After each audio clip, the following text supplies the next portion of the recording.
ಮತದಾನದಿಂದ ವಂಚಿತರಾದ್ರ police ಸಿಬ್ಬಂದಿಗೆ ballot paper ತಲುಪ್ತಾ ಇತ್ತು ಪ್ರತಿ ಬಾರಿ ಕೂಡ. ಅವ್ರು ಎಲ್ಲಿ ಕೆಲಸ ಮಾಡ್ತಿದ್ರು ಆ ಠಾಣೆಗೆ ಅಥವಾ ಅವ್ರ ಲಿಮಿಟ್ಸ್ಗೆ ಆದರೆ 70-80 ಸಿಬ್ಬಂದಿಗೆ ಕಳಿಸ್ತಾ ಇದ್ದ ಬ್ಯಾಲೆಟ್ ಪೇಪರ್ ಈ ಬಾರಿ 4ರಿಂದ 5 ಅಷ್ಟೇ ಅಂತೆ. ಹಲವು ಕಡೆ ಇಂಥದ್ದೇ ಗಂಭೀರ ಆರೋಪ ಬಂದಿದೆ. ಚುನಾವಣಾಧಿಕಾರಿಗಳ ವಿರುದ್ಧ ಪೊಲೀಸರು ಅಸಮಾಧಾನಗೊಂಡಿದ್ದಾರೆ.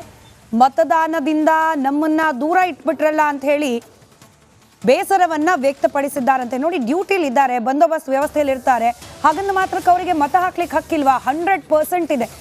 ಅವರ ಪೋಲಿಂಗ್ ಕ್ಷೇತ್ರಕ್ಕೆ ಹೋಗಿ ಆ ಮತಗಟ್ಟೆಗೆ ಹೋಗಿ ಓಟ್ ಹಾಕ್ಲಿಕ್ಕೆ ಆಗಲ್ಲ ಅಂತಾನೆ ಬ್ಯಾಲೆಟ್ ಪೇಪರನ್ನು ಅವರು ಠಾಣಾ ವ್ಯಾಪ್ತಿಗೆ ಕಳಿಸೋದು ಪ್ರತಿ ಚುನಾವಣೆ ಸಂದರ್ಭದಲ್ಲೂ ಕೂಡ ವಾಡಿಕೆ. ಆದರೆ ಈ ಬಾರಿ ಹಾಗಾಗಿಲ್ವಂತೆ. ಆರೋಪ ಪೊಲೀಸ್ ಇಲಾಖೆಯಿಂದಲೇ ಕೇಳೋಕೆ ಸಿಗ್ತಾ ಇದೆ.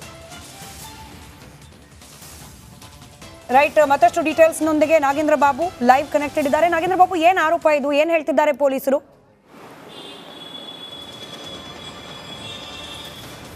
ಸ್ಮಿತಾ, ನೋಡಿ, ಇವತ್ತು ಬೆಳಗ್ಗಿನಿಂದ ಸಾಕಷ್ಟು ಕರೆಗಳು ಬಂದಿತ್ತು. ಎಲ್ಲರೂ ಕೂಡ ತಮ್ಮ ಹೆಸರನ್ನು ಹೇಳದೆ ಒಂದು ಸಮಸ್ಯೆ ಆಗಿದೆ ಸರ್, ನಿಮ್ಮ ರಿಪಬ್ಲಿಕ್ ಕನ್ನಡದ ಮೂಲಕ ನಮಗೆ ಈ ಒಂದು ವಿಚಾರವಾಗಿ ಗೊತ್ತಾಗಬೇಕಿದೆ ಎಲ್ರಿಗೂ ಅಂತೇಳಿ ಒಂದಷ್ಟು ವಿಚಾರಗಳನ್ನು ಹಂಚ್ಕೊಂಡಿದ್ದಾರೆ. ನೋಡಿ, ಎಕ್ಸಾಂಪಲ್ ಸಮೇತ ಹೇಳ್ತೀನಿ. ಈಗ ಜಯನಗರ ಪೊಲೀಸ್ ಸ್ಟೇಷನ್ ಇರುತ್ತೆ. ಜಯನಗರ ಪೊಲೀಸ್ ಸ್ಟೇಷನಲ್ಲಿ ಕೆಲಸ ಮಾಡ್ತಿರುವಂಥ ಸಿಬ್ಬಂದಿಯವರ ನಿವಾಸ ವೋಟರ್ ಐ ಡಿ ಇರುವಂಥದ್ದು ಆನೇಕಲ್ನಲ್ಲಿ ಅಂತ ಇಟ್ಕೊಳ್ಳಿ. ಆನೇಕಲ್ಗೆ ಅವರು ಹೋಗಿ ಇವತ್ತು ವೋಟ್ ಮಾಡೋದಕ್ಕಾಗೋದಿಲ್ಲ, ಯಾಕಂದರೆ ಡ್ಯೂಟಿಯಲ್ಲಿ ಇರ್ತಾರೆ.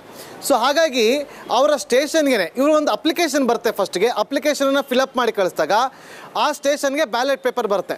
ಸೊ ಆ ಬ್ಯಾಲೆಟ್ ಪೇಪರ್ ಬಂದ ಬಳಿಕ ಅದನ್ನು ಅವರು ಬ್ಯಾಲೆಟ್ ಪೇಪರಲ್ಲಿ ಅದನ್ನು ಫಿಲ್ ಮಾಡಿ ಅವರು ಸ್ಪೀಡ್ ಪೋಸ್ಟ್ ಅಥವಾ ಮಾಡ್ಬೋದು ಅಥವಾ ತೊಗೊಂಡೋಗಿ ಅಲ್ಲಿ ಕೊಡುವಂಥ ಕೆಲಸವನ್ನು ಮಾಡ್ತಾರೆ.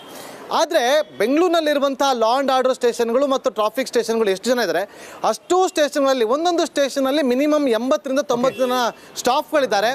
ಒಂದೊಂದು ಸ್ಟೇಷನ್ಗೆ ಹೋಗಿರುವಂಥದ್ದು ಕೇವಲ 4ರಿಂದ 5. ನನ್ನ ನೆಲದ ಭಾಷೆಯು ದೂರ ಬಲು ದೂರ, ಈ ಮನಕಂತೂ ದಾರಿ ತೋರುತ್ತಿದೆ. ಆ ಭಾಷೆಯದೇ ಬೆಳಕು ಬೆಳಕುವ ಬೆಳಕು ಬೆಳಕುವ. ದೂರ ಎಷ್ಟೇ ಹೋಗಿ ಈ ಭಾಷೆಯಿಂದ ದೂರವಾಗಲಾರಿರಿ. ವಿಮಲ್, ನಮ್ಮ ಭಾಷೆ ಕೇಸರಿ.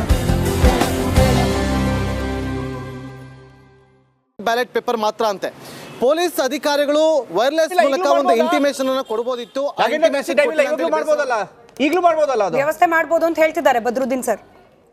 Okay, Badruddin sir, postal ballot ಹೇಗಿರುತ್ತೆ ಅಂದ್ರೆ, ಅವರು ಚುನಾವಣಾ ಕರ್ತವ್ಯಕ್ಕೆ ಹೋಗೋರು ಯಾರು ಅನ್ನೋದು ಲಿಸ್ಟ್ ಮಾಡಿರಂತ ಆಯೋಗ ಇನ್ ದ ಸೆನ್ಸ್ ಈಗ ಅವರೆಲ್ಲ ಆಯೋಗದ ಅಂಡರ್ಲೇ ಬರ್ತಾರೆ. ಅವ್ರ ಹೆಸರುಗಳನ್ನ ಅವ್ರ ಬೂತ್ಗಳನ್ನೆಲ್ಲ ಮೆನ್ಷನ್ ಮಾಡ್ಕೊಂಡು ಆಯಾ ಬೂತ್ಗಳ ಬ್ಯಾಲೆಟ್ಗಳು ಮಸ್ಟರಿಂಗ್ ಟೈಮಲ್ಲಿ ಅವ್ರಿಗೆ ತಲುಪಿಸ್ಬೇಕು ಅನ್ನೋದು ನಿಯಮ ಇರೋದು.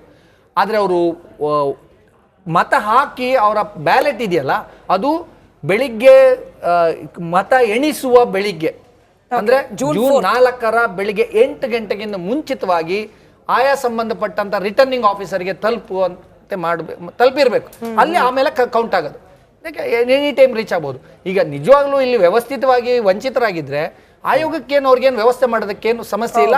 ಅವರ ಕರ್ತವ್ಯ ಮಾಡಿದವರು ಯಾರು ಕರ್ತವ್ಯ ವಂಚಿತರಾಗಿದ್ದಾರೋ ಅವ್ರಿಗೆ ಬ್ಯಾಲೆಟ್ ಕೊಟ್ಬಿಟ್ಟು ಬಿಫೋರ್ ಜೂನ್ 4 ಒಳಗೆ ಅಲ್ಲಿ ತಲುಪುವಂಗೆ ವ್ಯವಸ್ಥೆ ಮಾಡ್ಲಿಕ್ಕೆ ಅವಕಾಶ ಇದೆ. ಮಾಡ್ಲಿ ಸರ್, ಮಾಡ್ಲಿ ಅಂತ ಹೇಳಿ ನಾವು ಪ್ರಾರ್ಥನೆ ಮಾಡೋಣ.